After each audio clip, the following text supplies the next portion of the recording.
Pozdravljeni. Prišli smo do predstavitve Red Bulla RB20. Poglejmo si skupaj, kaj so za prihajajočo sezono pripravili pri ekipi iz Milton Keynesa.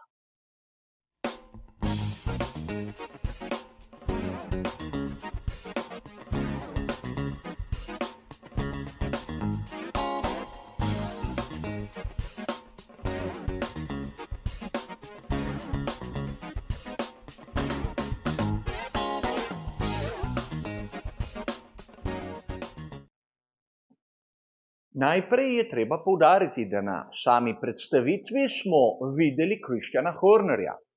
In na prvi pogled je to seveda pričakovano, ampak kdor sledi dogajanju v svetu Formule 1, je seveda zapazil, da v preteklih dneh se je prav Horner znašel v pravem viharju. Obtožen je bil neprimernega vedenja, ampak konec koncev, kakršnakoli odločitev, ali je nedolžen ali kriv, bi zasenčila na predstavitvi tisto glavno, RB20. In danes si bomo ogledali, kot ponavadi, kaj je novega naprimer na barvni shemi in vse tiste tehnične podrobnosti in zanimivosti, ki so jih pripravili za sezono 2024. Ampak pravzaprav, kar se tiče barvne sheme, lahko zadeve zaključimo dokaj hitro. Nič novega in nič takega. Klasična barvna shema Red Bull, kjer ni opaziti kakšnih pomembnih sprememb, kar se tiče pokroviteljev. A rad bi se ustavil pri majhni podrobnosti. Pred samo uradno predstavitvijo smo mi navdušenci na spletu lahko dobili fotografije iz tako imenovanega shakedowna. Pri Red Bullu so jih napravili, preden so pokazali novi bolid. A čeprav na fotografiji, kjer je Red Bull v dežju, ni razbrati nič, na tisti, ki ga kaže od strani, lahko opazimo, da sami napisi nekam čudno izgledajo. Kot da je bila fotografija manipulirana, zato takšnim, imenujemo jih ukradenim posnetkom, mi navdušenci ne smemo preveč verjeti. A lotimo se tistega, kar je za vse nas bistveno bolj pomembno, sprememb pri samem Red Bullu RB20. Tu je treba poudariti nekaj, da so renderji, ki jih imamo na razpolago, dokaj skopi. In kot sem že mnogokrat povedal, gre za renderje, kjer je lahko marsikaj zakritega ali izbrisanega. Po drugi strani lahko vidimo, da pravzaprav so jih napravili isti ljudje kot tiste iz predhodne sezone. Zato primerjava med RB20 in RB19 bo nekoliko lažja. A lotimo se kot običajno naše analize, kjer bomo začeli na prednjem delu in se počasi pomikali proti zadku. In običajno tudi tokrat bomo začeli samo konico, ki je v nasprotju s tistim, kar smo videli pri kar nekaj zadnjih predstavitvah. Namreč prednji aerodinamični stabilizator je vpet na prvem profilu. In tu je že razlika med letošnjim in lanskim modelom. Jasno je, da ostaja ta konica dokaj topa, ni tako ošiljena, kot bi si lahko predstavljali, ampak vseeno v nasprotju s tistim trendom, ki smo ga videli pri mnogih ekipah. In če malce površno pogledamo lanski RB19 in letošnji RB20, lahko niti ne opazimo razlike, kajti tisti rumeni del barvne sheme se konča približno na istem mestu, le da je podaljšek v grobih ogljikovih vlaknih nekako zlit s tistim okoljem, ki ga daje prednji aerodinamični stabilizator. A pravzaprav gre za čisto drugačno idejo, čisto drugačni koncept, kot smo ga videli, naprimer pri Mercedesu dvojni V15. In tu je ta primerjava. Namreč pri Red Bullu ni opaziti nobene konkavnosti tam v območju prvega profila prednjega aerodinamičnega stabilizatorja in pravzaprav bistveno bolj čista in enostavna rešitev. A gre za to, da tudi ekipe Formule 1 imajo lahko drugačne ideje in drugačne interpretacije. Sedaj, če gremo malce bolj nazaj k prednjemu upetju, bi lahko dejali, da kakšnih razlik med lansko in letošnjo sezono v bistvu ni. Imamo pull road, pri Red Bullu so ga prvi uvedli in kakšne razlike med tistim, kar smo videli v sezoni 2023, tudi ni za pričakovati. Namreč prav prednje upetje je bila ena izmed močnih točk ekipe Red Bull. In zakaj bi spreminjali nekaj, kar v bistvu deluje? Po drugi strani bi rad poudaril razliko med tistim, kar smo videli, naprimer pri Ferrariju SF-24. Če tu sedaj malce podrobneje pogledamo, vidimo, da pri Red Bullu ne gre samo za razliko pull road, push road, ampak tudi za samo kot, tistih dveh glavnih trikotnikov prednjega upetja in tudi njihov razmak je bistveno višji kot pri Ferrariju. Tradicionalna rešitev proti inovativni moderni, kot jo vidimo pri Red Bullu. Katera bo boljša, bo seveda pokazala proga, ampak menim, da vsi mi, ki smo spremljali zadnji 2 sezoni svetovnega prvenstva Formule 1, smo si že ustvarili določeno idejo. Ampak sedaj bomo šli še malce bolj nazaj, do tistih bočnih hladilnih rež. In tu je prvo pravo presenečenje, prva velika razlika med modelom RB19 in RB20. Na nekaterih renderih izgleda, kot da praktično Red Bull ne bi imel kakršnih koli rež tam zadaj. Ampak treba je biti natančen in treba se je zavedati, da na renderju so mogoče grafiki malce preveč skrili, malce preveč zabrisali to podrobnost. A vseeno vidimo, da v preseku je reža trikotna, podobno kot pri Mercedesu W15, ampak vsaka podobnost se v bistvu konča tu. Pri Red Bullu je podaljšan zgornji rob in to kar precej. Za razliko od vse ostale konkurence, kjer vidimo podaljšan spodnji rob pri bočnih hladilnih režah. In tu seveda prihajajo na dan razne teorije. Govori se o tem, da naj bi imel Red Bull RB20 vertikalno postavljen hladilnik.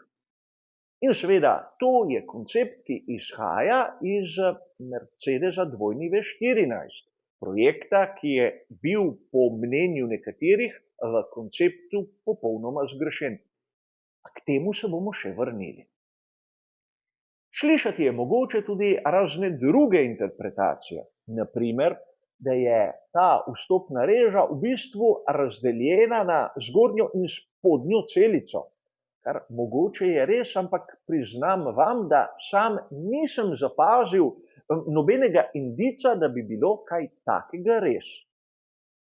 In vsakdo izmed nas ima lahko svoje teorije, ampak treba jih je potrditi z nekimi dokazi. In tudi sam avtor te domislice navaja, da pravzaprav nima ne takšnega, ne drugačnega dokaza, da je to res. In govori se tudi o tako imenovanem bypass ductu, ki je bil viden pri Ferrariju SF-23 in tudi na SF-24 se nahaja. Treba je poudariti, da tudi tu sam avtor domislice govori o domnevah, namreč izhoda tega bypass ducta ni opazil nihče, niti tisti, ki o tem piše ne. A pustimo sedaj to in vrnimo se k tistemu, kar je pravzaprav vidno. Zgornja vstopna reža, klasična, v bistvu identična, kot smo jo videli lani. Trikotni varnostni lok in seveda 2 dokaj standardni ličnici. A pojdimo k bočnim strukturam. Klasične oblike, ki smo jo navajeni pri Red Bullu, in tu velja poudariti, da približno na sredini ni tistega značilnega preloma, na katerega smo bili navajeni lani. bistveno bolj čista oblika, brez kakšnih velikih sofistikacij, nobenih tunelov, nobenih toboganov. A tu gre poudariti nekaj. Če pogledamo sam konec te bočne strukture, bomo morda opazili nekaj. Pri konkurenci smo lahko zapazili, da se bočna struktura lepo spušča proti zadku, ampak pri Red Bullu v približno zadnji četrtini, kot da bi bila nekako grobo odrezana navzdol. Videli bomo, ali je to res, ali je render, ali so pravzaprav nam pokazali neko nedodelano varianto, a kot zanimivost. Tisto, kar je mene osebno presenetilo, je oblika pokrova pogonskega sklopa ali tako imenovana bazuka. Običajno, če jo pogledamo v preseku, je nekako pravokotne oblike z ravnim zgornjim robom. Ampak tu vidimo na levi in desni strani grbini, ki se nekako nadaljujeta iz zadnjega upetja varnostnega loka halo. Rešitev, ki smo jo že videli pri že citiranem Mercedesu W14. Seveda tu lahko razglabljamo, ali gre za aerodinamiko samo na zgornjem, zunanjem delu, ali ima tudi notranje hladilne funkcije. Ampak vrniti se moramo k nečemu, kar je bistveno bolj pomembno.